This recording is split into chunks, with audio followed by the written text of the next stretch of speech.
Bueno, buenas tardes a todos. Bienvenidos quienes están de manera presencial en este recinto y a quienes están conectados de manera virtual en esta importante tertulia del día de hoy.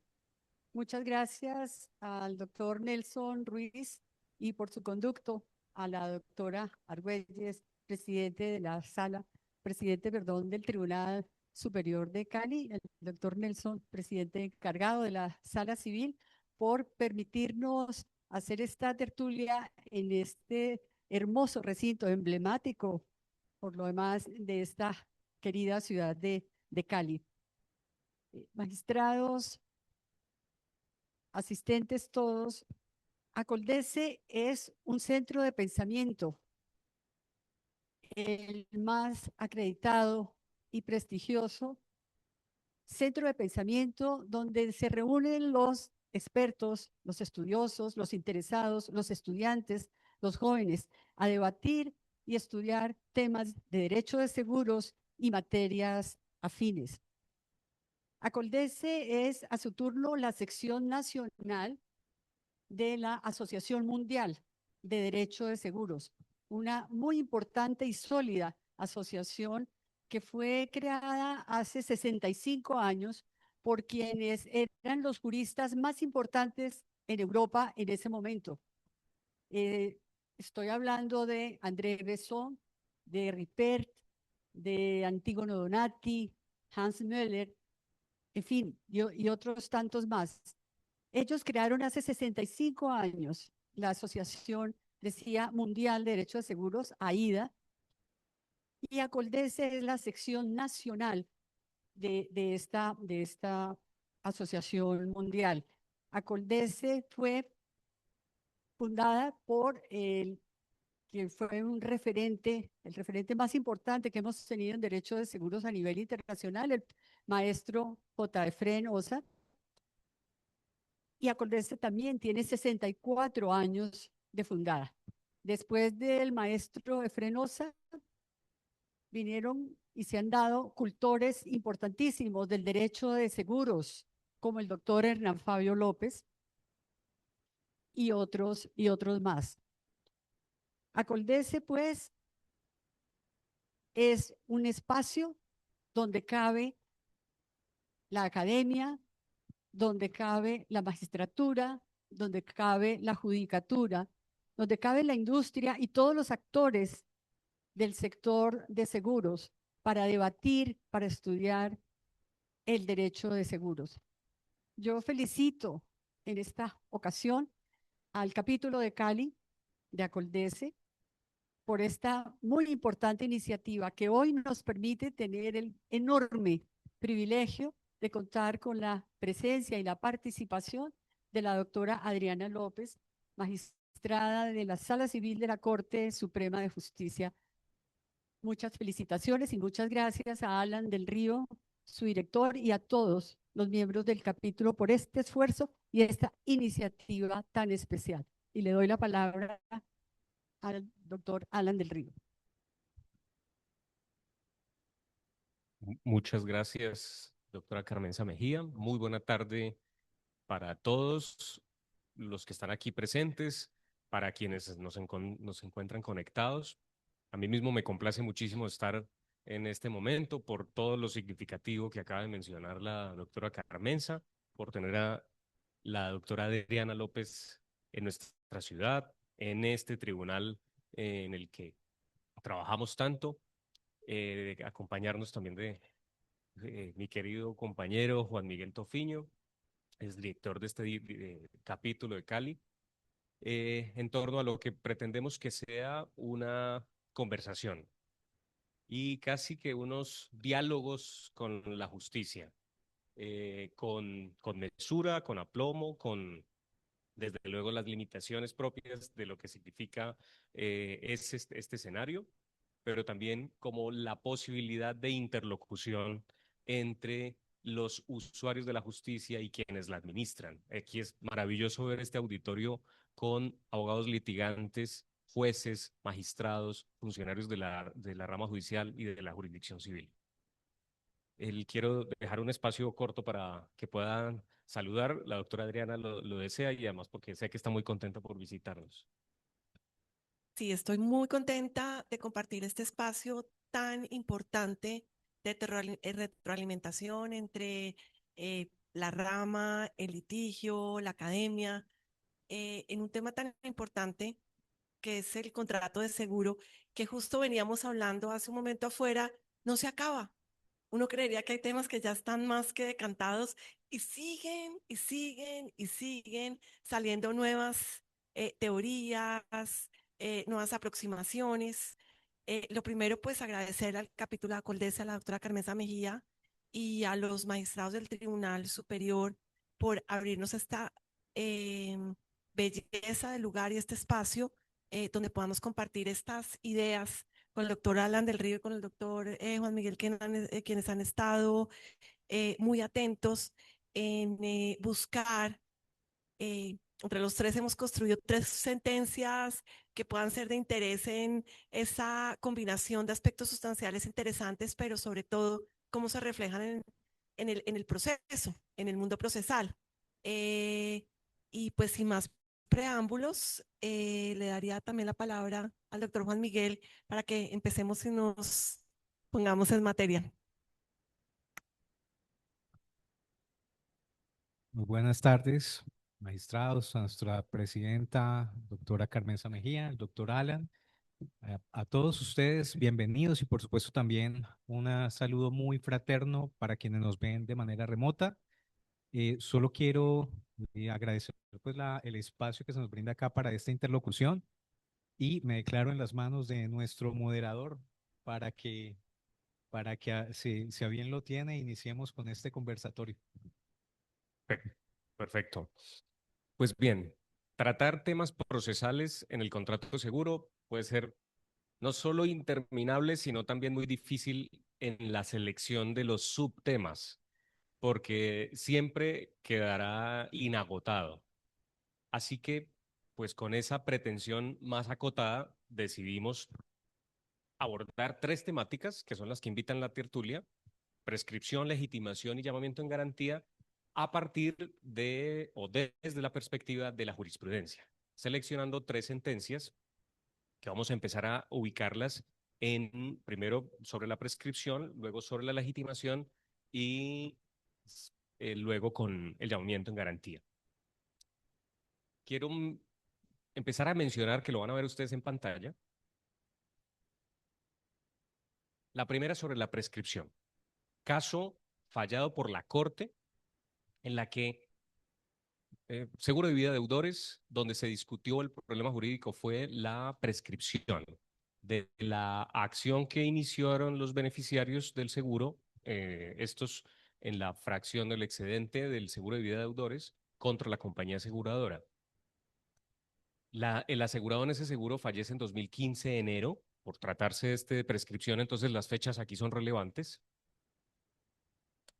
Los beneficiarios reclaman a la aseguradora en febrero de 2015. En marzo, la compañía aseguradora objeta el pago, aduciendo que se encontraba, había nulidad por reticencia. Presenta una solicitud de conciliación en 2016. Todos aquí ya irán haciendo cuentas.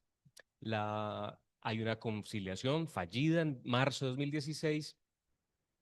Según este conteo, pues el plazo habría fenecido en febrero de 2017. Y presenta la demanda, infortunadamente, después de ese plazo. Parece un caso más o menos fácil si uno lo observa con ese resumen. Pero dentro de la providencia, pues se dejaron varias consideraciones y resalto incluso un salvamento de voto abundante en argumentación, una manifestación disidente de la decisión mayoritaria que en todo caso plantea problemáticas interesantes que vale la pena mencionar.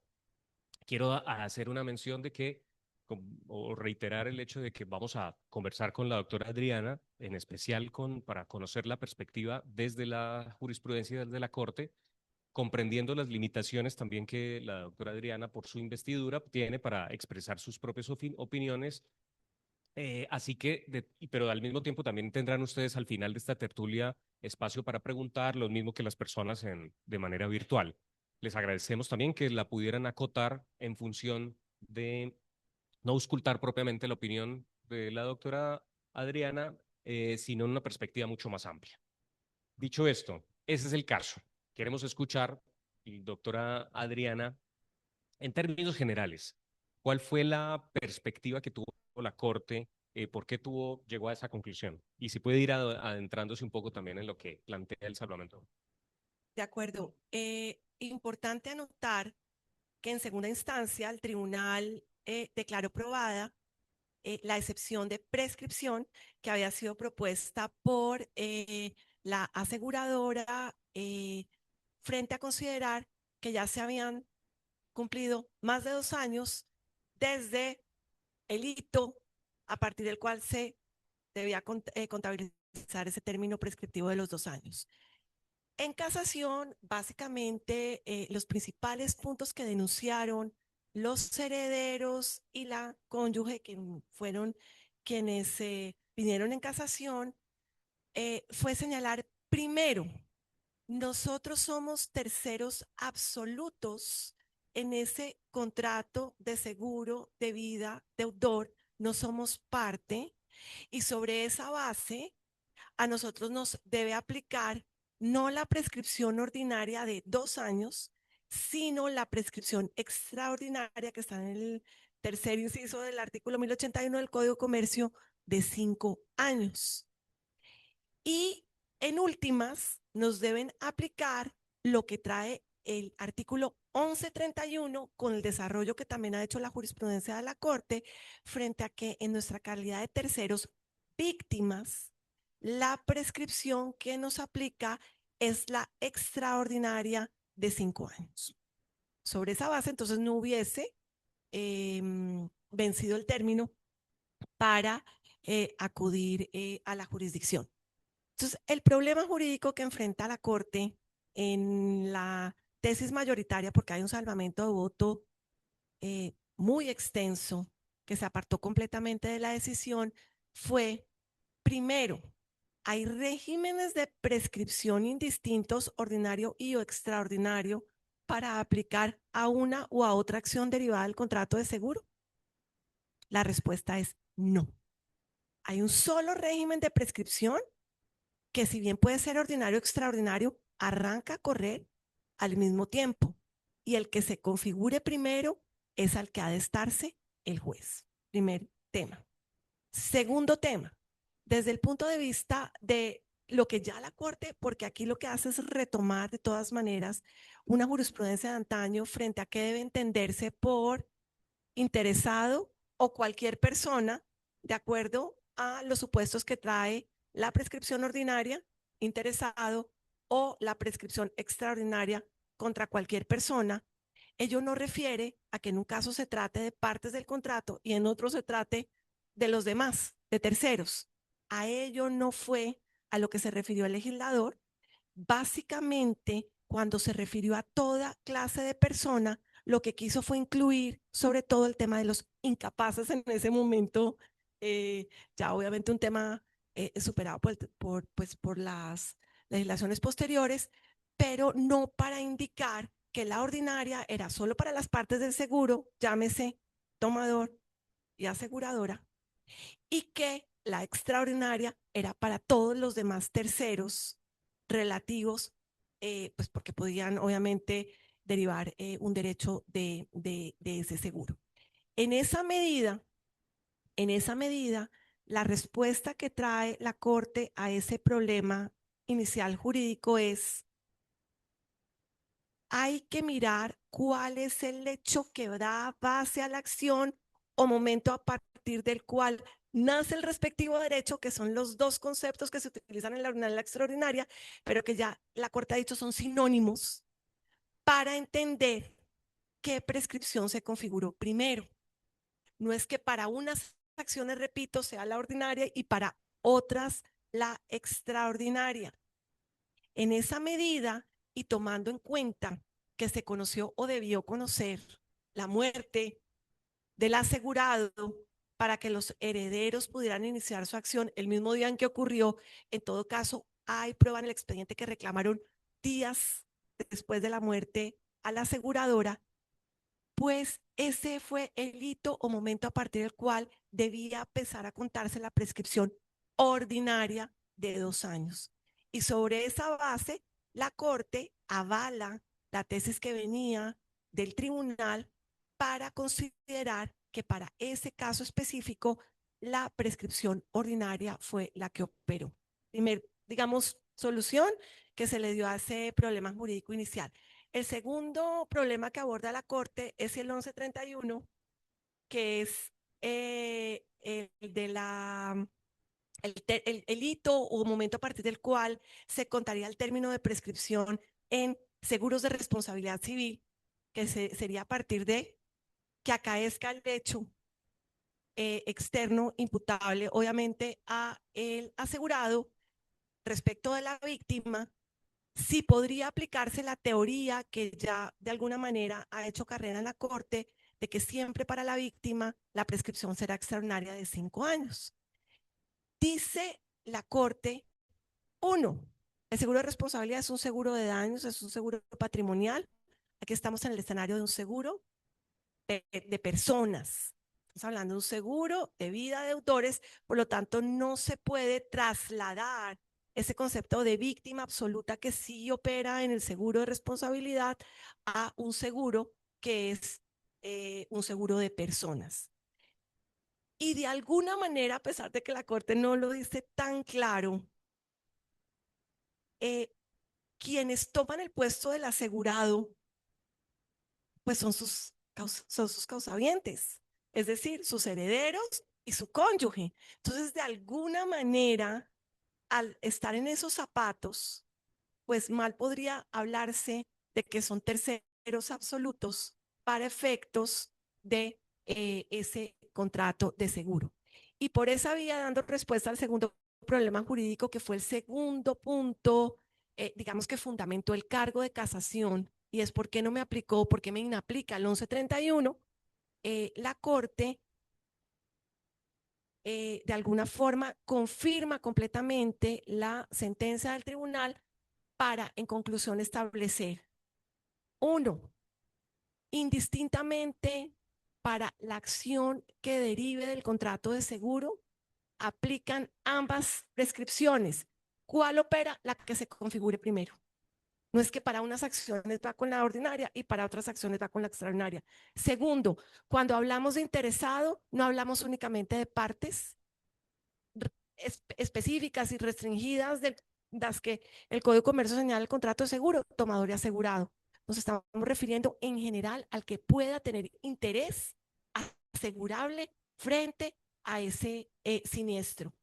Y para el caso específico de los beneficiarios, entre comillas, distintos al banco oneroso en un contrato de seguro de vida, deudores, como podrían ser sus herederos, en este caso cónyuge y sus hijos, pues no se puede analógicamente traer lo que ya se viene diciendo frente a los 5 años que se tendrían para la víctima en un seguro de responsabilidad. Ese de alguna manera fue el problema jurídico, los dos problemas jurídicos que aborda la Corte para confirmar integralmente la sentencia del tribunal. Bien. Juan, por favor, algunas consideraciones breves que puedas dar, anotando que este es caso fácil, pero hace un rato la doctora Gardina decía, todavía seguimos discutiendo de prescripción, y es porque es interminable, siempre habrá algunos, y por tanto, pues a partir de esta sentencia y en el, como hace con una comparación con la prescripción de la acción directa de la víctima en el seguro de responsabilidad civil, merecería algunas consideraciones sobre esa materia que yo quiero ahora proponer como discusión. Dale, Juan. Muchas gracias. Pues la verdad, yo considero que en ese punto el planteamiento de la Corte pues es inobjetable. Me explico.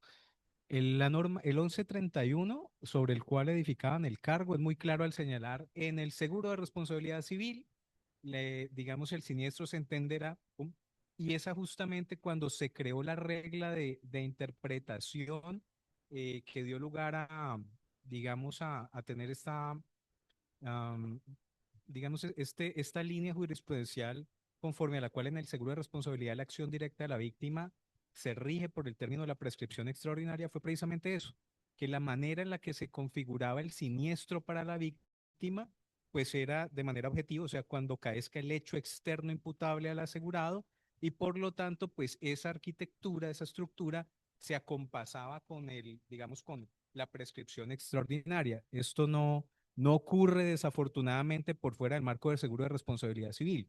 Ahora, los salvamentos de voto hicieron una serie de consideraciones, pero con base pues en unos fundamentos que podrían ser más principialísticos, pienso yo, muy respetables, debo decirlo, y también cuestionando la conducta de la entidad financiera que estaba involucrada como beneficiario, que ciertamente no ejerció su propio derecho dentro de ese contrato y podría entonces decirse que resultó hasta cierto punto perjudicando a los dolientes del asegurado Oxiso.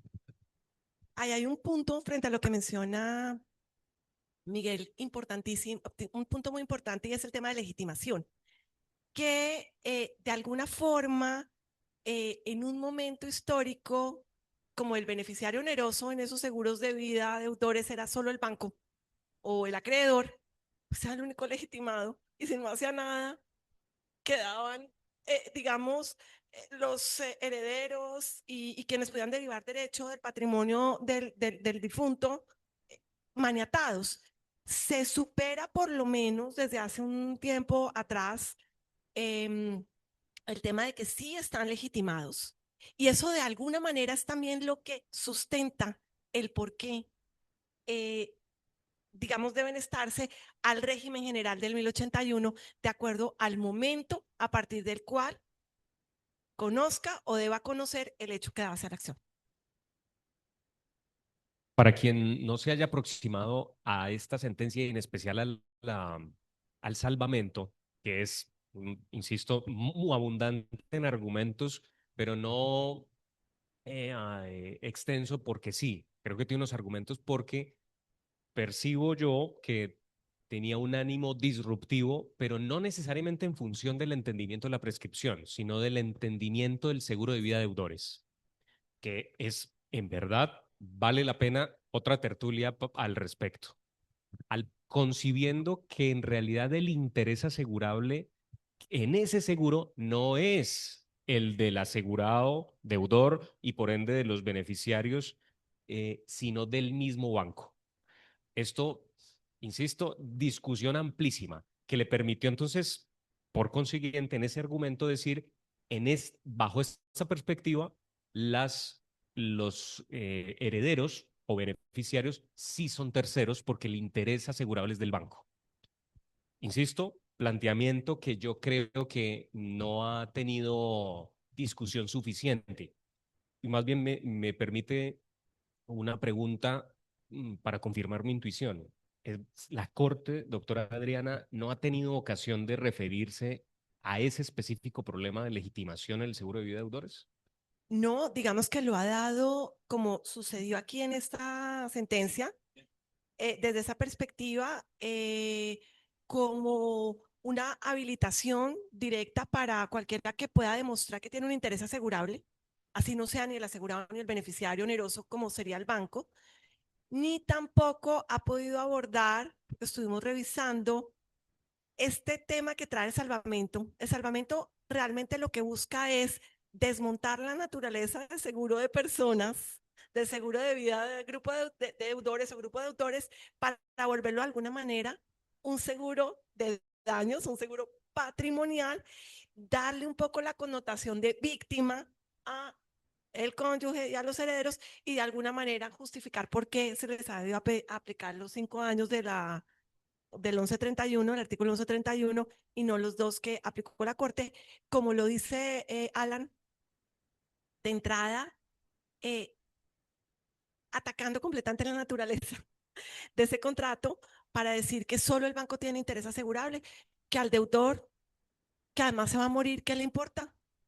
asegurar más, o sea, que no tiene ningún interés, que parte además de la base, que yo simplemente lo pensaba como simple ciudadana, pues a uno sí le interesaría dejarle un patrimonio de pronto a sus hijos y que la casita que construyó y que está pagando de alguna manera la puedan conservar. Mejor dicho, no se puede aseverar como lo hace el salvamento, que es que hay cero interés asegurable en el seguro de deudores y que básicamente es como una especie de constreñimiento que le toca realizar al deudor para efectos de que le den el préstamo. Entonces, hay unas aseveraciones fuertes, pero que creo que no van directamente atacando el fundamento esencial de la sentencia, sino que de alguna manera, como dices tú, son argumentos mucho más disruptivos desde la naturaleza misma, un poco capitalista de ese tipo de seguros. Mucho el salvamento del hecho de que consuetudinariamente el banco exija y lo vuelva casi una obligación la constitución del seguro. Entonces, desde esa perspectiva un poco realista, para bien o para mal, eso merecería una discusión, es donde se finca el argumento, que insisto, amerita tertulia aparte para la cual está invitadísima doctora Adriana. Juan Miguel, ¿quieres anotar algo al respecto? Solo recalcar que en el salvamento de voto también se hace una mención al hecho de que el banco no ejerce un derecho suyo propio en el contrato de seguros, ¿cierto? En virtud del cual encontraría satisfecho su propio crédito, ¿cierto? Entonces, de una u otra forma, creo que el salvamento también nos invita a mirar la conducta de ese, digamos, de la entidad financiera en el marco del seguro de vida del grupo de deudores, porque su conducta puede terminar afectando a terceros, también como a, obvio, esto no es lo que desarrolla la sentencia, pero la manera en la que, en el salvamento de votos se hace la referencia, me sugiere también que nos pone la vista sobre esa, digamos, sobre ese tipo de conductas de las entidades bancarias. Ah, el, como la sentencia tomamos como ejemplo es debida a deudores, pero de todas formas allí hay un cargo relacionado con la aplicación de la prescripción para el seguro de responsabilidad civil de la acción directa de la víctima. ¿Podría usted dar una ilustración breve sobre cuál es el estado del arte jurisprudencial acerca de esa materia? Digamos que el estado de arte sigue siendo la famosa sentencia de Carlos Ignacio Jaramillo, 2007 creo que es el año, y ese sigue siendo la línea frente a la prescripción extraordinaria en cuanto a las víctimas para la acción directa. Es decir, cuando la víctima opta por directamente demandar a la asegurada, que bajo la ley colombiana, a partir de la reforma que se dio al Código de Comercio, tiene esa posibilidad, siempre va a ser 5 años. Y cuando uno revisa o lee esa sentencia, que hace poco la volví a leer y cada vez que uno la lee encuentra cosas nuevas, es una sentencia muy, muy interesante. Tiene un sustento sobre todo de entender que para la víctima no es fácil saber que hay un seguro y puede tomarse un tiempo simplemente haciendo un sondeo para mirar si puede ejercer o no su acción directa, y eso de alguna manera desde aspectos menos jurídicos, pero mucho más, digamos, de entendimiento de la práctica para que pueda operar esa acción directa, es que justificó los famosos, la prescripción extraordinaria como la que aplica en esos casos. Y de alguna manera esa sentencia, que fue lo que trata de mezclar aquí en el salvamento, la que estamos comentando, pudo decir o quiso decir que cuando la norma dice que esta prescripción extraordinaria corre en contra de todos, que allí es donde realmente se encontraban incluidas las víctimas. Y es un segundo argumento, además, pues argumentos, digamos, de simplemente práctica, por el tiempo que tomaría saber si hay o no hay un seguro jurídico para fundamentar esa posición, que hoy sigue siendo la misma, ha permanecido, de hecho está citado en varios apartes de esta sentencia, apartes de esa sentencia del 2007, que sigue siendo la que impera en materia de prescripción para víctimas en acción directa.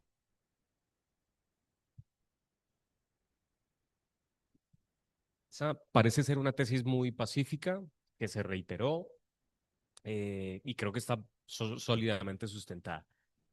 Sin embargo, también en materia de prescripción hay algo que el artículo 1131 tiene, a mi juicio, una dificultad en su hermenéutica, y es el término de prescripción de la acción del asegurado contra el asegurador, específicamente desde cuándo empieza a contarse. En tanto, la norma dice que es desde cuando el asegurado recibe la reclamación de la víctima, judicial o extrajudicial. Yo siempre agrego como lo que pase primero. Y eso pone en aprietos al asegurado, en no pocos casos, al punto que quiero yo comentar un poco desde la propia producción judicial regional, como el Tribunal de Buga, por ejemplo, tiene una posición en sentido de que el conteo de la prescripción solo debe arrancar desde la demanda judicial, en tanto que ese es el segundo siniestro, porque existe según esa tesis, un primer siniestro que se refiere a la reclamación extrajudicial. De tal manera que, existiendo dos siniestros, uno extrajudicial, otro judicial, el conteo de la prescripción es indistinto. Usted, por favor, doctora Adriana, pueda confírmenos si esa tesis ha sido ya valorada por la Corte para desecharla o realmente no ha llegado a ella. Digamos que no. Tengo una noticia de una sentencia que trate el tema de esa forma, pero digamos que a nivel doctrinario y a nivel un poco de lo que fue mi práctica judicial, pues el legislador habló de extrajudicial o judicial, no y. Es decir, que una citación a una conciliación o un requerimiento, en fin, pues ya activan el punto de partida del cómputo del término de prescripción, lo cual además, pues sí ponía en apuros, como tú lo decías, Alan, muchas veces a los asegurados, porque citaban a conciliación o mandaban requerimientos y no demandaban. Y uno esperando a que lo demandaran, pues de alguna manera para poder interrumpir ya civilmente del todo, y no pasaba. En muchos casos lo que uno veía y incluso recomendaba en su momento cuando estaba del otro lado era pues demande que en el evento que pues para efectos de interrupción de la prescripción. Porque igual, por ejemplo, traemos a colación este caso que hemos comentado tanto del Banco de la República. En el caso del Banco de la República, que fue una reclamación muy grande dentro de una póliza global bancaria, lo que se afectó específicamente en el famoso tema del UPAC en el año 1997 fue el amparo de indemnidad profesional, es decir, de responsabilidad por la actuación de los funcionarios y del banco en su actividad. Y resulta que le llega al banco una reclamación de futuros, digamos, deudores hipotecarios que iban a perder sus casas, y ahí quedó el tema. Entonces, lo que hizo el Banco de la República fue demandar, que en ese caso además era ante un tribunal de arbitramiento porque había la cláusula, a las aseguradoras para que en el evento en que vinieran acciones que además se surtieron ante justicia ordinaria, la mayoría de ellas ante la contencioso administrativa, frente a ese tema de responsabilidad, se condicionara eventualmente una futura condena a las decisiones que se dieran de responsabilidad o no del banco, pero con el único objetivo de interrumpir prescripción. Fue tal el caso que el banco interrumpe prescripción, el Banco de la República, en el año 1998, y teniendo en cuenta que estaban tan demoradas las acciones contenciosas administrativas, incluso había una acción de grupo muy grande que en ese momento estaba inaugurando la ley de acciones de grupo, prefirieron suspender y suspender y suspender y suspender indefinidamente el Tribunal de Arbitramiento para ver cómo avanzaban, digamos, esas reclamaciones, que casi todas eran reparaciones directas, año 2013, y no había pasado nada. Para mirar la gravedad, que la forma como quedó redactado el 1131, que ha debido ser solamente con la reclamación judicial, pienso yo, el tema de entender configurado el siniestro, acarrea, porque, repito, muchas veces hay una reclamación extrajudicial y no hay demanda, o hay una simple reclamación que no se sabe si tiene la entidad o no, de realmente estar solicitando o pidiendo respecto del seguro. Entonces prefieren irse casi que a autodemandar simplemente para poder interrumpir. Ese tema no ha sido tratado, digamos, de esa forma todavía eh, por la Corte, pero lo que uno sí puede observar en las sentencias es que sí hablan indistintamente de que el claims made se puede dar judicial o extrajudicial. No es que sean dos distintos. Compañero que además es de esa ciudad bugueña y litigante allí, ¿qué consideraciones tiene sobre esa postura? Pues sigue generando mucha dificultad el que de una u otra manera se formule la solicitud de indemnización de la víctima al asegurado, pero creo que a esta altura por lo menos y gracias a, digamos, al artículo 94 del Código General del Proceso, tiene un poco de manejo práctico con la formulación del requerimiento de su asegurador para que pueda, digamos, lograr que el asegurador indemnice a la víctima si éste se está demorando en formular la demanda. Y la sentencia que mencionas del tribunal me parece interesante, creo que esa debe ser una tesis en que se debe seguir construyendo, pero creo que, digamos, ciertamente el seguro que se estudiaba ahí era un seguro en modalidad claims made. Entonces, justamente sobre esa base fue que el tribunal consideró que la reclamación extrajudicial consistía en un siniestro y la posterior demanda constituía otro. Debo decir que, y reitero, creo que esa debe ser una tesis que debe ser objeto de una revisión más profunda, porque ahí creo que puede haber una pequeña dificultad en cuanto al principio lógico de identidad, ¿no? ¿Hasta cuándo sí podemos hablar de que haya una duplicidad de siniestros cuando el hecho en el que se fundamenta la reclamación es el mismo y lo que se está cambiando es como la vía procesal, por decirlo de alguna manera, para exigir la indemnización? Proponer ir cerrando este punto de prescripción, pero permítanme tener el privilegio de hacer un par de anotaciones con, de alguna forma, también un mensaje desde las decisiones judiciales regionales a la Corte, porque es caso fallado en el Tribunal de Cali, que sí llegó a la Corte por tutela, pero que la Corte no hizo una valoración de fondo, simplemente dijo, el tribunal no se equivoca. Y yo creo que sí, y yo creo que se perdió la oportunidad de tener un pronunciamiento sobre una tesis que, en mi sentir, tiene un sustento muy hondo y donde resuelve esa problemática. Y es aplicando para cada caso en particular la suspensión de la prescripción. En tanto que, dice la misma sentencia, yo creo que con un argumento, claro, ya lo estoy mostrando, me gusta el argumento, es por razones de justicia. La sentencia no lo dice, pero yo leo equidad.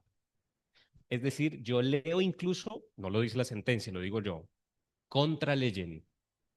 Y la razón debería ser esa de manera directa y franca, porque la norma yo creo que implica una aporía que necesita corregirse judicialmente.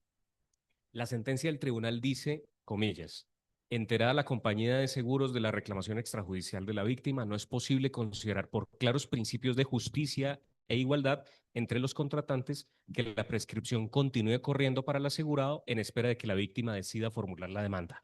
Es decir, y se ubica, no es una decisión basada solo en un principio, sino que ubica la norma perdón, olvido el número del Código Civil, que contempla la imposibilidad de ejercer la acción y que por tanto se justifica la suspensión de la prescripción. Yo creo que esa es una postura que bien debería ser revisada por la Corte para efectos de dar una valoración, porque él tendría un efecto importante para resolver ese tipo de cosas.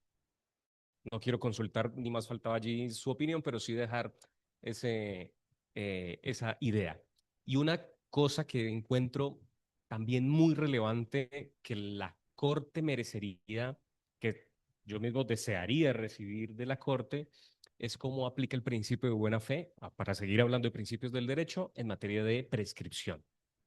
Y esto para tomar de mano todas las enseñanzas del profesor Inestrosa, de la profesora Marta Lucía Neme, en torno a la buena fe, que implique la inhibición del derecho a la prescripción.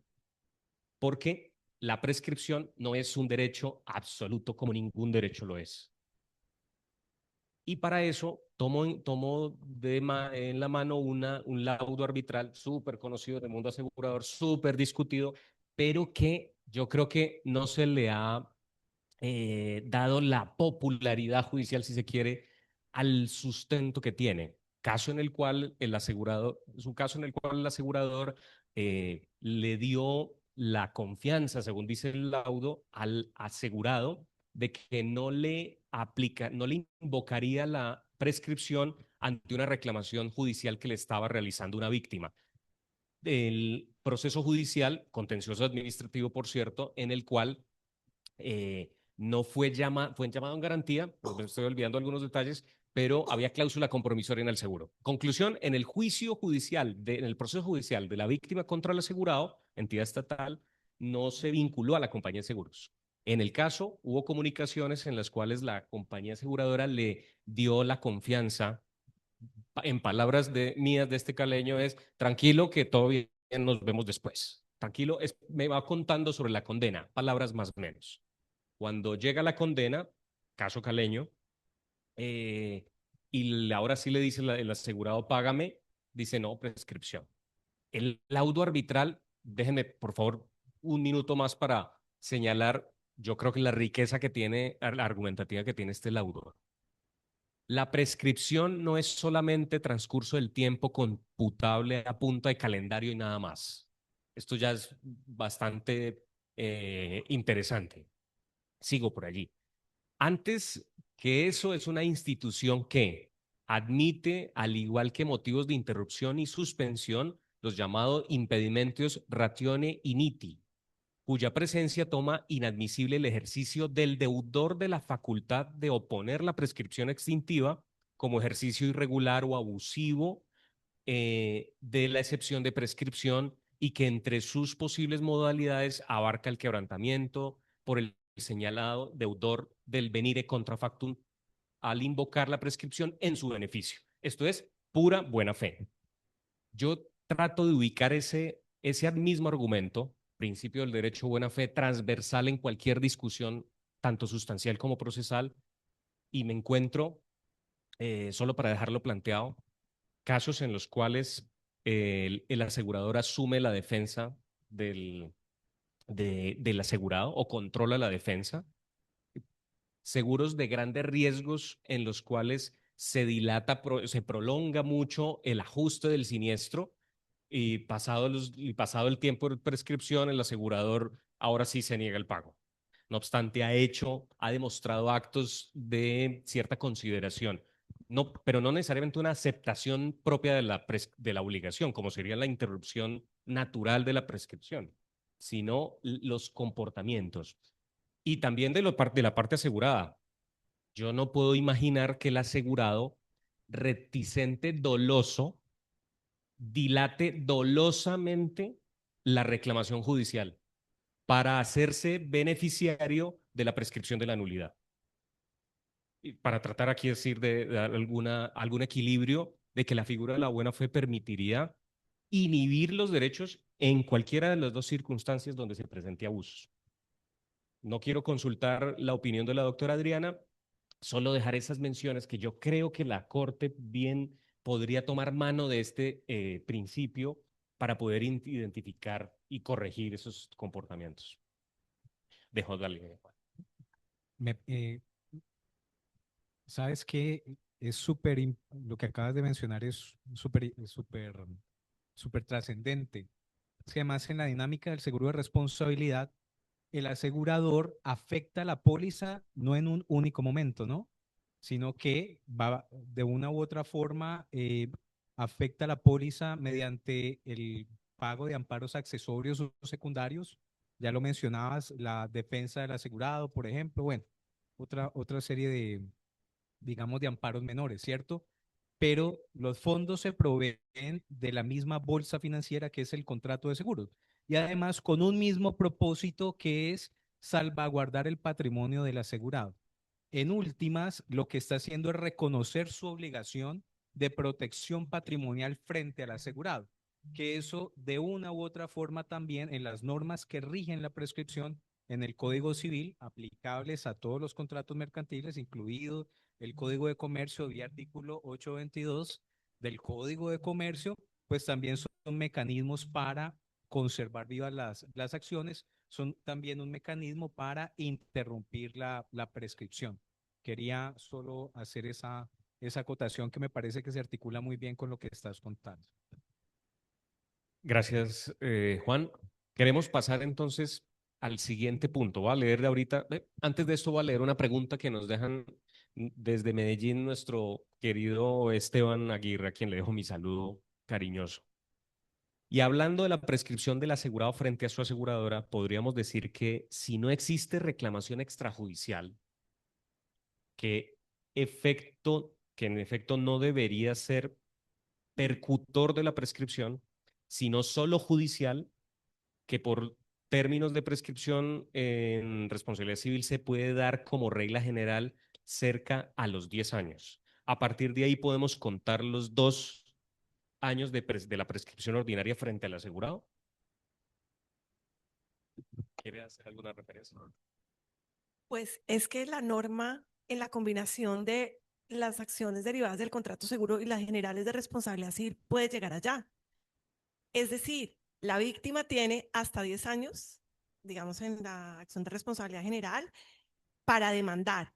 Y si demanda muy cerquita de los 10, ahí se activan los dos que se tendrían por parte de el asegurado para traer o llamar a la aseguradora.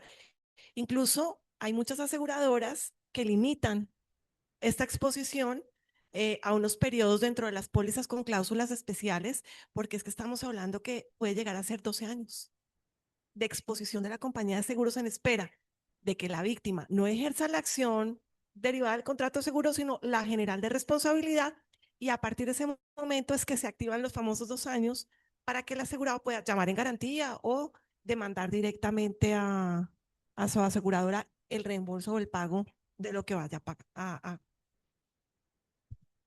No, sin nada que agregar. Queremos pasar entonces a la segunda sentencia sobre legitimación. Una sentencia bastante reciente que la propuso la doctora Adriana y me gustó mucho porque yo mismo no la había estudiado con esa profundidad.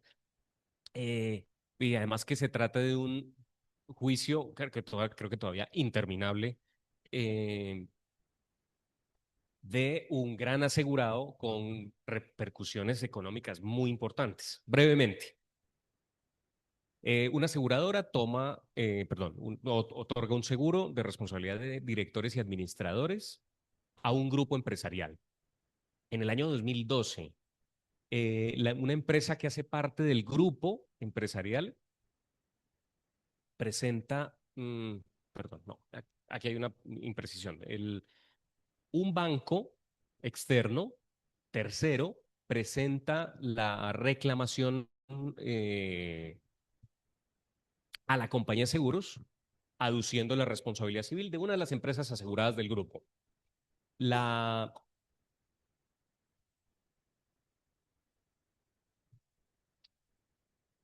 la compañía de seguros niega el pago. Este banco presenta una demanda judicial atribuyéndole la responsabilidad a esa empresa del grupo. Es porque aduce que hubo una autorización como ilegítima de un préstamo y eso le causó unos perjuicios. Pero ahí lo importante es que para los efectos de ese contrato, pues ya había una reclamación desde esa fecha. Después pasa varias vigencias, el asegurador detecta que hubo una reticencia muy grave, claro, un fraude alto en la contratación del seguro.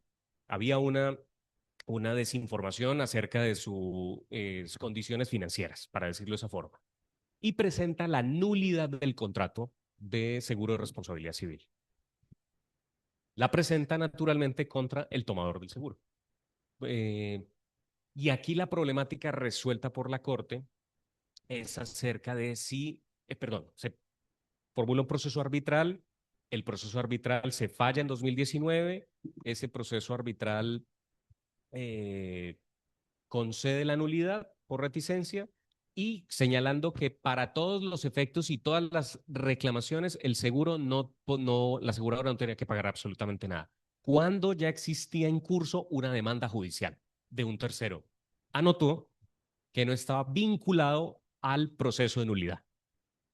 Pero si se trata de un tercero víctima, no suscribiente del contrato, ajá. La dejo, doctora Adriana, para que usted pueda expresar de manera mejor que yo la decisión. Esta sentencia es una sentencia que trae varios temas muy importantes. El primero es la primera sentencia que revisa un laudo arbitral. Entonces, ese ya es un tema, digamos, que marca una importancia en el desarrollo que se hizo. El segundo tema es que analiza, frente a lo que decía Alan, si esos terceros que puedan llegar a ser víctimas dentro de un seguro de responsabilidad civil, como es el tipo de D&O, son parte, son terceros absolutos, son terceros relativos y eventualmente si pudieran llegar a ser afectados por decisiones que se tomen frente a la póliza en la que o de la que eventualmente puedan derivar algún derecho, ¿en qué calidad actuarían en el proceso? Si como litisconsortes necesarios, si como facultativos, si como coadyuvantes, cuasi necesarios. Entonces, ese es realmente el punto que se analiza.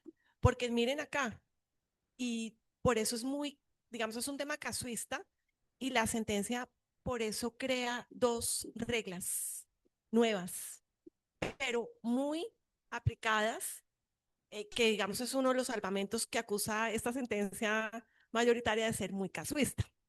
¿Por qué? Porque aquí el tema estaba dado en unas víctimas que ya habían reclamado,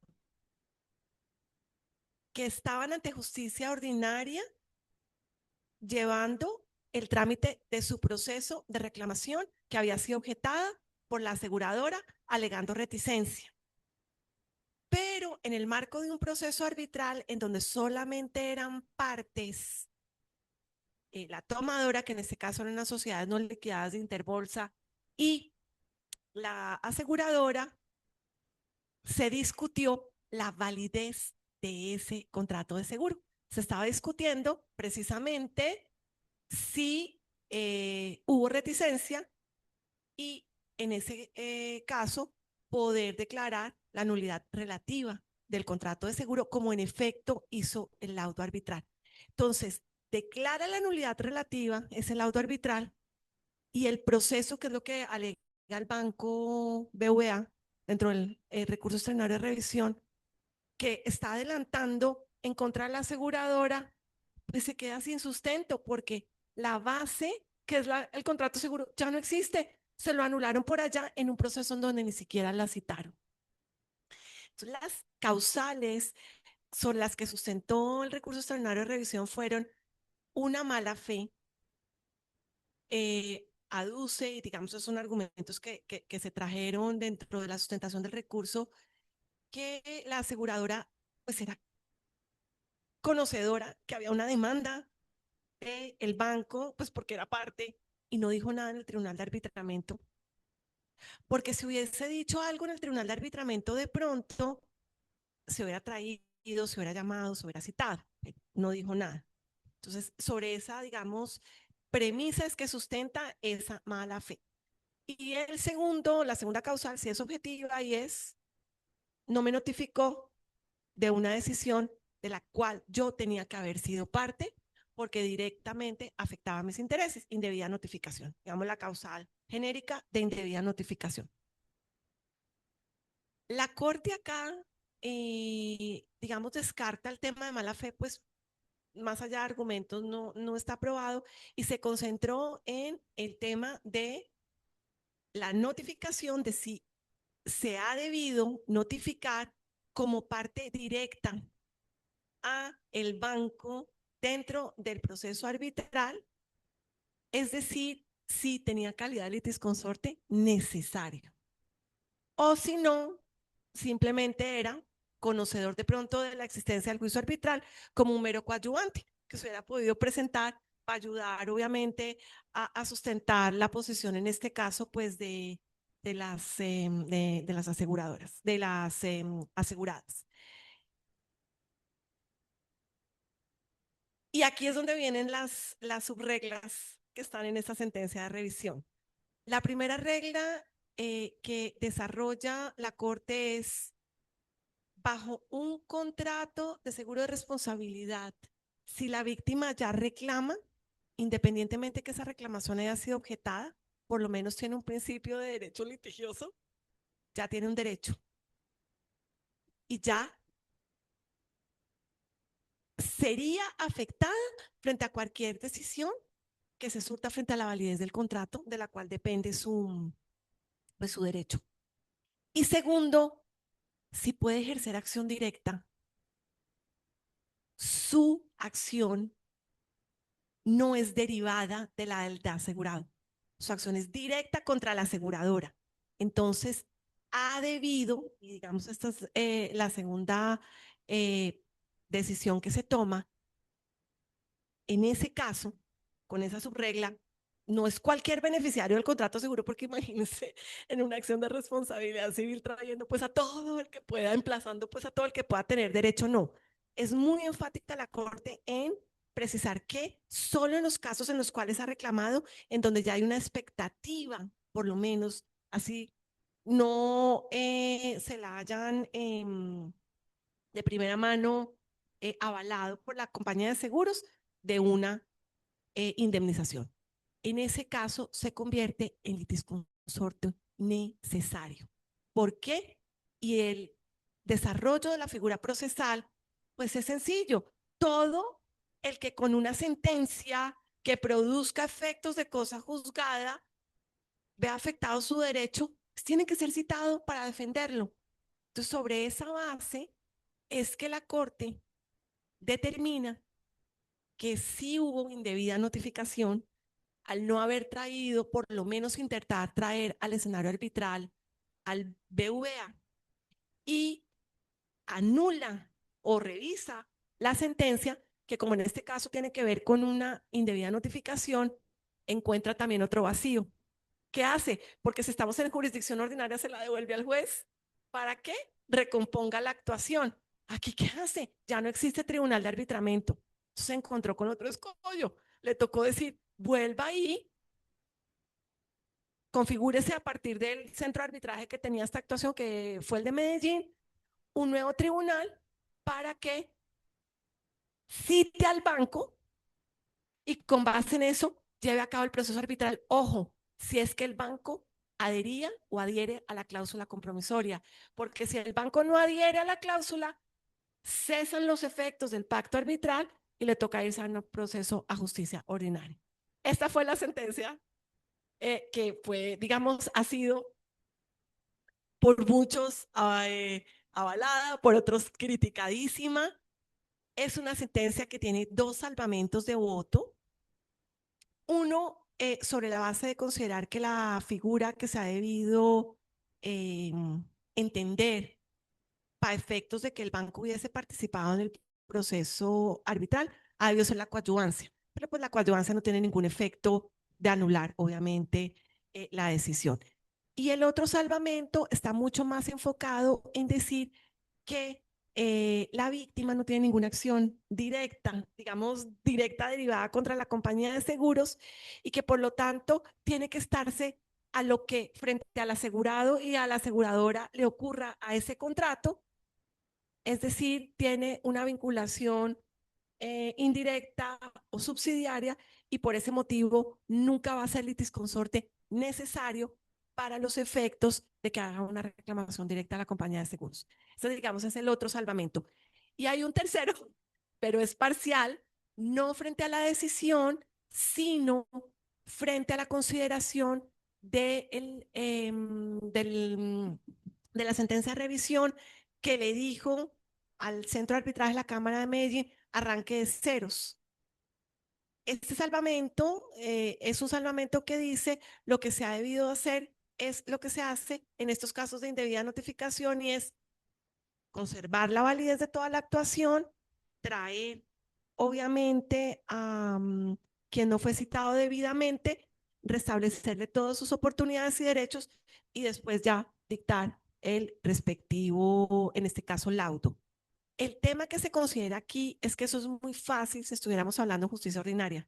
Es que acuérdense que estamos devolviendo a un escenario arbitral, donde los pasos y sobre todo la configuración de la competencia de cara a la adherencia de un pacto son muy distintas de lo que sucede en justicia ordinaria. Entonces, esto es una primera sentencia que sé que va a dar mucho y ha dado mucho de qué hablar en el mundo asegurador y en el mundo obviamente del arbitraje, pero que trae, repito, como innovación dos subreglas que si quieres al final las leemos para que queden muy claras, taxativas de literales como quedaron establecidas en la decisión.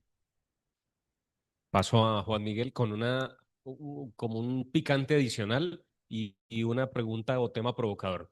Es la situación ahora mucho más difícil. Por eso ven en la gráfica que algo seguirá a estar pasando y no sabemos qué va a seguir ocurriendo. Es que en el juicio arbitral, el tomador que fue demandado no alegó la prescripción.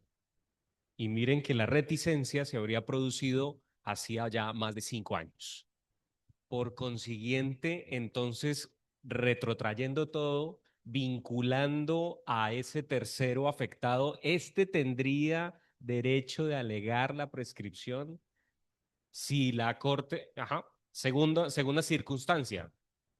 Y aquí provocadora para mi compañero, pregunta, esta sí muy genuina para la doctora Adriana, acerca de si entonces esto es aplicable para todos los seguros. Yo no leo que la Corte haya dicho, haya fijado una regla jurisprudencial en ese sentido, pero no podrá extraerse, ahora sí para mi querido compañero, que esa jurisprudencia se pueda traspolar perfectamente a un seguro de vida, donde el asegurador demanda la nulidad del contrato exclusivamente a su tomador, si es que está vivo, en los seguros de vida comúnmente, pero también tendría que vincular al beneficiario, también tendría que vincular al banco si lo fuera, es decir, a todos los involucrados. Dejo ese punto. Bueno, vamos a comenzar en orden inverso. Yo creo que esta regla, si bien fue construida en el marco del seguro de responsabilidad civil, perfectamente puede trasladarse al escenario del seguro de vida. Y esto porque pues que la nulidad afecta es la integridad del contrato. En consecuencia, afecta a todas las partes e interesados del mismo. Luego, quien efectivamente demuestre una afectación en sus intereses en ese contrato, pues va a tener, digamos, va a requerir la oportunidad, el espacio para defender ese interés. Y eso, desde mi perspectiva, es lo que justificaría que esta regla aplicara en un seguro, en los seguros de vida. O sea, la veo totalmente aplicable. En el ámbito de, en el rollo de la, digamos, del desarrollo de la demanda arbitral, creo que ahí justamente todo esto que veníamos conversando hace un instante acerca de la amplitud del marco, digamos, de situaciones que influyen en la prescripción, justamente tendrían cabida aquí. Es decir, ese tercero con interés básicamente no ha tenido oportunidad de ejercer sus derechos en el marco procesal que es propio de esa discusión, ¿no? El marco del litigio arbitral. Entonces, creo que se encontraría en una imposibilidad absoluta de ejercer esos derechos que estaría protegida por el artículo, creo que es el 2530 del Código Civil, que se refiere a las causales de suspensión o interrupción de la prescripción.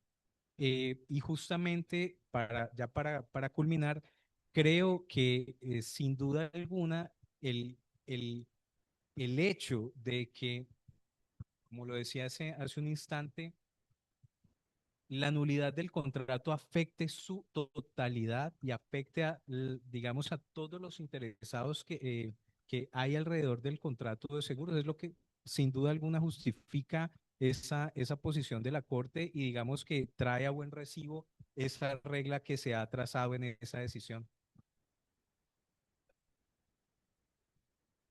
No, quería mencionar también un punto que fue muy relevante para esta sentencia que tú ya lo ambientaste,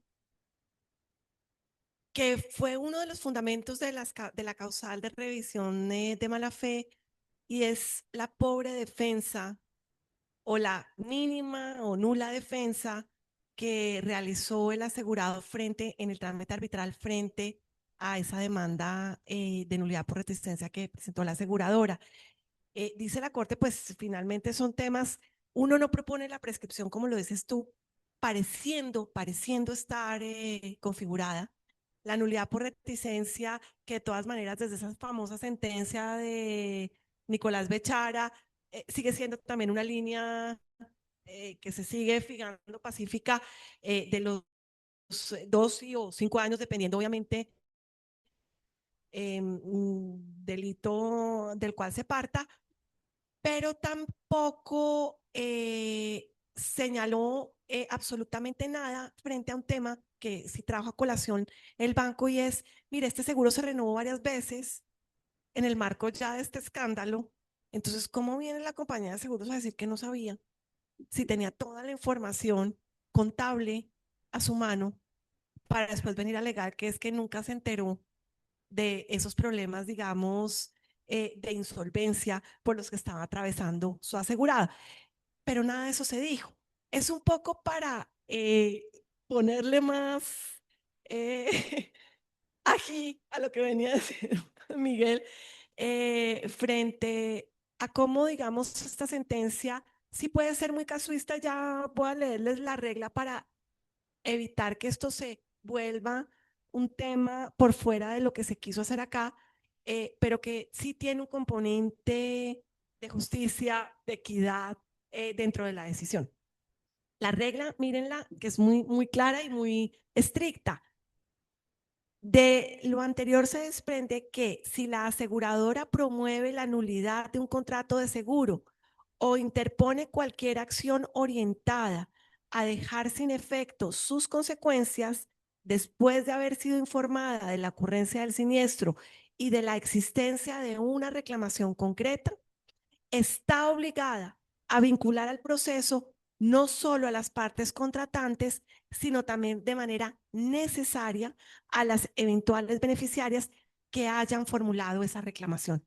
Esa es la, digamos, primera subregla que trae esta decisión, y es, no son todos los terceros que puedan resultar beneficiados, sino los que además hayan reclamado frente a cualquier acción que busque dejar sin efecto el contrato de seguro del cual pudieran derivar, obviamente, un derecho. Y la segunda regla, que digamos es la novedad que trae esta decisión frente a esta primera, tiene que ver ya con el enfoque procesal que tendría esta situación para decir que la relación sustancial que surgiría a partir de esa reclamación formulada por la beneficiaria o la asegurada, cuando no ostentan la calidad de tomadora, tras la ocurrencia del siniestro amparado por la póliza, revela la existencia de un litisconsorcio necesario entre las partes del contrato de seguro y los reclamantes. ¿Por qué descarta el cuasi necesario? Porque el cuasi necesario necesariamente tiene fuente en la ley y aquí no encontramos de dónde poderlo constituir. Pero esto sí sería un caso en el cual típicamente habría una decisión que surte efectos erga omnes frente a todos los que pudieran derivar un derecho del seguro, hace tránsito a cosa juzgada y obviamente el que reclama frente a un seguro resultaría perjudicado frente a lo que pase en cuanto a la validez o existencia de ese contrato. Esa es como la... Consideraciones. Yo de la lectura de la sentencia no percibo necesariamente malicia en el asegurador. Yo creo que el cargo, habrá que conocer más detalles quizá, pero del cargo no se percibe que haber dejado de lado al reclamante, al banco reclamante, dentro del juicio de nulidad, implicara necesariamente un acto de ocultamiento, como lo fijó el cargo. Yo creo que más bien es por el convencimiento paradigmático de nuestra doctrina de que el tercero afectado no es parte y que por tanto, permítanme decirlo en mis términos caleños, es un venido a menos respecto de la validez del contrato. Cuando respecto de ese le es oponible todas las excepciones, ¿cómo no va a tener los mismos derechos? Mi opinión. Pero ese entendimiento, esa comprensión que habría llevado en mi intuición a la compañía de seguros a no vincularla, es el que yo creo que con esta sentencia empieza claramente a reevaluarse y con la sentencia que analizamos hace un momento, se confirma entonces que más bien, yo creo que la Corte está replanteando o reconfigurando el esquema de sujetos contractuales y está integrando a quienes no suscriben el contrato para darle categorías de derechos y obligaciones similares, claro, según su rol, pero para los efectos de la litigiosidad, de hacer valer tales o cuales derechos, los está incluyendo, bueno, para mi gusto, de manera adecuada, y con eso siento que se está dejando atrás esa visión de que las partes en el contrato son el tomador y el asegurador. Creo que está revaluándose. Nos preguntan por aquí, vamos concluyendo, si una vez integrado ese litis necesario aparece un nuevo reclamante, ¿se debe incluir? ¿Hasta qué etapa del proceso la aseguradora debe informar de las nuevas reclamaciones? Por supuesto, pues un montón de situaciones que yo quiero dejarle esa pregunta a Juan Miguel, tirarle ese trompo a ver qué opina. Si te dejo esa alternativa, a ver si corto puedas responder algo que creas. Si una vez integrado la litis aparece un nuevo reclamante, ¿se debe incluir? ¿Hasta qué etapa del proceso la aseguradora debe informar reclamaciones? Te la pongo para que la leas. No, léela, aquí está seguro. Comienzo por decir que si aparece un nuevo litisconsorte, pues tendrá que seguir la suerte prevista en el artículo 61 del Código General del Proceso. Es decir, si aparece un nuevo reclamante que es considerado pues sujeto ya de derechos en el marco de la sentencia que venimos comentando, ¿cierto? Y conoce el proceso, puede comparecer en los términos del artículo 61 del Código General del Proceso. Creo que la norma, digamos que no ofrecería dificultad en ese sentido. Ahora, el que el asegurado deba informar sobre todas sus reclamaciones, a mí me parece que eso está en el marco de las obligaciones que le impone la Ley 1328 de 2009. Y más aún porque ya está siendo advertido de que se trata de sujetos de derechos que deben ser considerados en todos sus juicios, digamos que involucren pues los seguros en los que esas personas, esos terceros tienen derechos que pueden exigir, pues. Supongo que vamos concluyendo con esta última sentencia de llamamiento en garantía, eh, para lo cual les agradezco que podamos hacer una intervención corta, porque pues claro, es otro asunto procesal del diario, y escogimos una sentencia que pudiera ser no de las típicas de llamamiento en garantía en el seguro de responsabilidad civil, sino una situación bastante atípica, muy atípica, y es el enfrentamiento de dos aseguradores por de desafortunado litigio.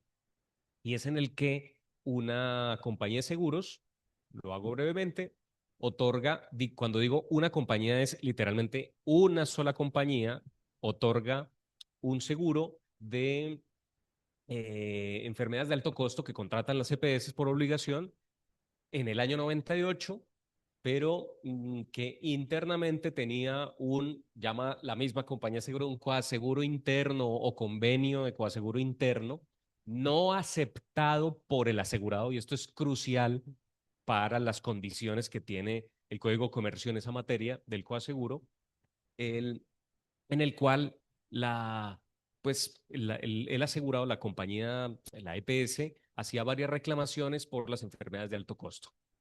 La compañía de seguros pagaba y después le pedía al su partner que le reembolsara su porcentaje, hasta que llegó un momento, la EPS formuló un proceso judicial que demoró un buen rato, o hay problemas procesales que voy a obviar, y terminó judicialmente condenada la única compañía de seguros.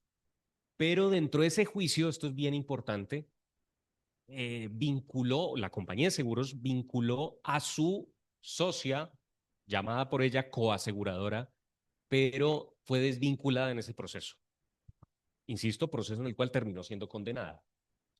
Como terminó unos intereses moratorios que quintuplicaban el capital, después de pagar, ahora demanda a para ella, coaseguradora. Y esta alega prescripción. O sea, es bastante desafortunada un litigio entre comerciantes comunes, socios permanentes. Dejo puesta pero anotar y por qué la pertinencia de traer a cuento esta es que la Corte hace una anotación, creo que de paso, difícil, permítanme leerlo rápidamente. Calificado como aseguro convencional a un pacto de naturaleza distinta en el que participó la EPS, la compañía de seguros habría podido llamar en garantía a la otra compañía en el trámite, llamamiento que sí era procedente en los términos del artículo 57 del Código Procesal Civil, para que vean lo viejo que era. Y vigente para el momento, toda vez que aquella compañía de seguros tenía derecho contractual a exigir a la otra compañía el reembolso parcial de lo que llegaría a pagar a la EPS. Ya también pudo presentar una demanda separada, aunque el mecanismo procesal antes referido, el llamamiento en garantía, habría facilitado enormemente la resolución simultánea de dos relaciones jurídicas complejas y evidentemente imbricadas. Cierto. Doctora Adriana, en forma lo breve, por favor, las consideraciones que tuvo la Corte y cómo traspolar esta misma visión de la Corte en otros juicios donde se discute el llamamiento en garantía. Digamos que el llamamiento en garantía es una parte importante de esta sentencia, pero en el fondo, aquí lo que trata la Corte, creo yo, de forma principal es cuál es el término de prescripción que aplica en materia de coaseguro, dependiendo del tipo de coaseguro que estemos hablando.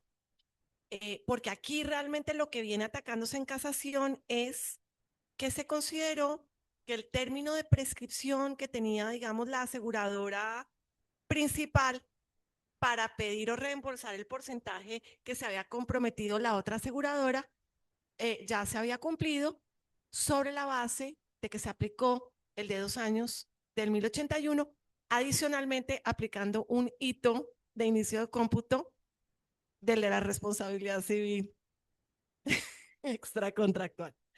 Entonces, para organizarse, porque es muy importante entender las consideraciones de la Corte frente al coaseguro, dice la Corte, como decía el doctor Alan, acá hay dos tipos de coaseguro que vemos en la práctica general de los seguros. El típico del 1095 es el artículo 1096 del Código de Comercio, que establece que las dos aseguradoras pueden compartir entre sí el riesgo de manera externa siempre y cuando el asegurado o el tomador acepte. En ese caso, cada una queda comprometida únicamente por el porcentaje que de acuerdo al coaseguro pues se haya adquirido. En ese caso, si se demanda en un coaseguro externo, como dice la Corte, a las compañías, pues son obligaciones que no son solidarias, sino conjuntas. Cada una responde por su porcentaje. Entonces verá el asegurado o el beneficiario si demanda a las dos en una especie de litisconsorcio facultativo o a cada una por separado, pero lo claro es que cada una tiene limitada su responsabilidad al porcentaje que está establecido en el coaseguro, 40-60, 50-50, lo que sea. Primer tipo, sencillo, no era el tipo que aplicó acá. Dijo, ok, pero es que también hay otro coaseguro que es el famoso coaseguro interno, mal llamado coaseguro interno, que es cuando ni se entera el tomador que internamente la compañía ha también compartido su riesgo con otra compañía de seguro. Y esto, dice la Corte, puede darse de dos maneras. Una, ligada a un coaseguro, que es muy usual, que las compañías tienen convenios internos, que nombran una compañía líder, que es la que va a manejar la reclamación, que es la que va a recibir la prima, y después internamente se arreglan de acuerdo a ese convenio interno, pero atada a un coaseguro, que no fue la que sucedió acá. Otra, y fue la que se dio en este caso, una segunda acepción, y es que simplemente, sin estar atado a un coaseguro, dos compañías de seguro, de alguna manera, se comparten el riesgo y dice la Corte, es como si una le asegurara a la otra una parte o cuota de ese riesgo. Para efectos de que este fue el contrato, digamos, aplicable al caso, de saber cuál era el régimen de prescripción que se iba a aplicar, vino, obviamente, la coaseguradora a quien le negaron la recuperación por entender configurada la prescripción en casación, diciendo, un segundo, mi contrato es atípico, es que esto no tiene nada que ver con el contrato de seguro, aplíqueme el régimen general, 10 años. Dos, en todo caso, si usted me va a aplicar el término de prescripción del 1081 del contrato de los 2 años, no me lo cuente desde que me demandó a mí el asegurado, sino desde que yo saqué la plática y pagué y le reclamo a usted para que me devuelva. Entonces, en ninguno de los dos casos estaría configurada la prescripción. La Corte, frente al primer tema, dice que el coaseguro en la segunda acepción es un seguro. Es un seguro. Es decir, cuando yo le digo a mi otra compañía de seguro amiga con la que tengo ya relaciones, mire, esto no se entera nadie para afuera, pero entre usted y yo compartimos la prima y compartimos el riesgo, de alguna manera usted me está asegurando. Entonces esa es la razón por la cual sí se aplican no es un contrato atípico, es un contrato típico de seguro, como podría ser, y esto lo dice la sentencia, un reaseguro. Trasladar una porción, en este caso vertical, de ese riesgo. Entonces, me aplica las normas del contrato de seguro y entre ellas la de el 1081 de prescripción. Primer, digamos, conclusión de la sentencia. Ok, ¿desde cuándo me lo va a contabilizar? Y aquí la Corte viene haciendo una serie, digamos, de disquisiciones con otras sentencias anteriores para señalar que lo que le aplica al coasegurado que está demandando como hito o momento a partir del cual se computa el término es la reclamación que el asegurado le hizo a la coaseguradora, porque en ese momento se activó, que había sido 10 años atrás, en ese momento se activó, digamos, la potencialidad de tener que indemnizar y sobre esa base no toma el efecto, digamos, que podría ser en una eventual subrogación. Yo cuando pago es que realmente me surge el derecho a recobrarle, sino en el seguro lo asimila a una especie de seguro de responsabilidad que en la reclamación es el hito que activa el cómputo del término de prescripción. En este caso, pues ya los 5 de todas formas estaban vencidos, entonces ni siquiera hicieron esa revisión. Y le dice que ahí sí viene el tema que estaba señalando Alan pues al demandante. Le dijo, usted, claro, cuando usted trae en el primer proceso a la otra compañía de seguros, ¿qué le dice el juez? Ella no tiene velas en el entierro. Ella no tiene ninguna relación ni ha firmado ningún contrato con el demandante. Pero usted, ¿qué ha debido hacer? Llamarla en garantía, sobre la base de entender que si usted tiene que pagar, usted en el mismo proceso también puede solucionar el tema del recobro hasta el porcentaje bajo ese otro contrato asociado frente a otra coaseguradora. Como usted no hizo nada, no lo llamó en garantía, no lo demandó en un proceso separado que hubiera podido ser otra opción, no nos esperó hasta el final, pues ya está muerto bajo las reglas de prescripción. Esta es, digamos, la sentencia. Tuvo salvamentos. Uno, digamos, de técnica de casación, que no viene al caso, pero el otro sí establece y se separa de la calificación que hace tipo de coaseguro interno en la segunda acepción le dio a la Corte de Contrato de Seguro, diciendo, no, eso no es un contrato de seguro, es un contrato atípico, es otro contrato por fuera del mundo del seguro y por lo tanto el término de prescripción que se ha debido aplicar es el general de los 10 años. En todo caso, la situación en concreto también estaba configurada. Es muy triste. Pero lo importante es la dogmática que aplicó. Y Juan, y tus observaciones sobre eso. No, la verdad es que pues es un caso muy sui generis y pues también es un llamado a las soluciones prácticas, ¿no? Realmente, si se hubiera ejercido el llamamiento en garantía, que creo yo que estaban dados los presupuestos de una manera muy evidente, había una relación jurídica que se conectaba pues con la que era objeto de demanda inicial, habría solucionado, seguramente habría incidido de una manera favorable en el conteo de los términos de prescripción y sobre todo le habría ahorrado a la Corte el tener que finalmente desentrañar cuál era el acto jurídico que estaba estudiando. Entonces, creo que definitivamente allí digamos que aunque no se dice, por supuesto, también es un llamado a revisar las soluciones prácticas cuando tenemos en las manos este tipo de negocios que son a veces difíciles de calificar. Déjenme, por favor, dar mi opinión. Yo estoy de acuerdo con el salvamento de voto. Creo que es allí donde se ubica la adecuación contractual, pero también me parece algo paradójico. Es que lo que es usual en los juicios es que cuando sí hay coaseguro, las coaseguradoras se llaman en garantía así recíprocamente y se vuelve una vaina interminable.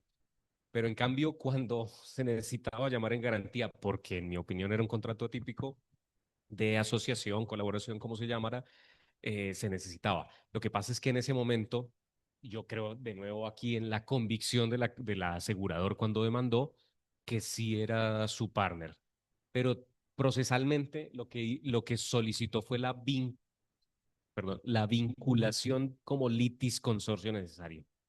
Y, y claro, por la convicción de que debía hacerlo, mm, por tratarse del tipo de obligación. ¿Alguna consideración, doctora Adriana? Juan, ¿seguro? No tenemos preguntas en el chat. ¿Alguna pregunta del público? Bienvenidas si desean. Y si no, pues bien, queremos dar cierre a esta tertulia. Yo mismo me he sentido muy agradado. Muchas gracias, doctora Adriana. Aquí fue invitada la, la profesora aquí de muchos. Yo sé que con las limitaciones, pero quiero decir que en esta tierra y en esta comunidad jurídica le tenemos una admiración genuina desde antes y durante. Estamos también muy expectantes de todas las decisiones que se van a proferir con su firma. En esta materia, además, que llega usted a la Corte a imprimirle una especialidad importante en materia de seguros. Así que agradecemos muchísimo que nos haya visitado. Y mi compañero de siempre, a Juan Miguel, por siempre estar aquí atento. Agradezco muchísimo a los asistentes, a quienes están aquí presentes, el tribunal, a la sala civil que gestó este encuentro, a Melissa Cabrera de la presidencia, tan amable, gestionando todo lo que significa estar aquí con ustedes. Y con permítanme una cuña y una invitación especial que no podemos dejar de realizar, y es a nuestro encuentro de Acoldece, el número 33, al encuentro nacional, y el 19º Congreso Internacional de el SILA, que como pocas ocasiones se hace conjuntamente. El SILA es una organización de todas las asociaciones en Latinoamérica, como lo es Acoldece para Colombia, que a su turno hace parte de la gran asociación AIDA Mundial, Asociación de Derecho de Seguros, a la cual Acoldece y todos nosotros como miembros hacemos parte a su turno. Pues va a tener ocasión ese encuentro en Cartagena entre el 26 y 28 de agosto, donde es tremendo encuentro. Esperamos a lo más granado de seguros de orden mundial, con una participación latinoamericana muy importante, y anoto algo, gracias aquí a nuestra presidenta, una participación de los juristas colombianos muy importante. Allí se discutirán todas las perspectivas naturalmente jurídicas, pero también la visión de futuro, porque ese es lo que promete el Congreso, analizar el futuro del derecho de seguros en Ibero-Latinoamérica. Les invitamos de manera especial y hablaremos internamente, por favor, señores magistrados y señores jueces, al respecto, que se vinculen. Esto es una materia subespecializada, lo sabemos, que ustedes, pero que cada vez se usa o se tienen ustedes múltiples litigios. Así que quedan invitados y les agradecemos muchísimo. Damos por cierre. Feliz noche para quienes están conectados. También nuestro saludo caluroso desde Cali. Feliz noche.